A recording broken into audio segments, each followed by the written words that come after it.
এই নতুন আমাদের চেঞ্জ হলো, আমাদের ডিম রাঁধুনির চেঞ্জ। এখন দেখুন ডিমটা কিভাবে ভাজতে হয়। চাইনিজ ডিম ভাজি দিবে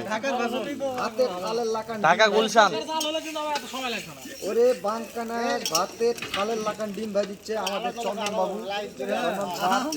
ডিম তো শুধু উল্টাচ্ছে কেউ যায়। এই যে দেখুন কিভাবে উল্টাতে হয়। ঠিক আছে, ডিম উল্টানো ভাগ আছে।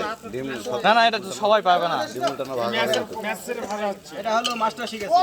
এটা হচ্ছে কলেজে এটা ডিম ভাজতে এখানে ধরে নে, হয় ও পারতে মার। হ্যাঁ হ্যাঁ, ডিমের এই পারতে মারবি, ওই পারতে মারলে মানে কেটে যাবে। হয় মার, এটা ফুলবাড়ি ডিমের ওই পারতে মারুম মানে ডিম ফেদরে যাবে। ফুলবাড়িতে না খেলতে যাবে।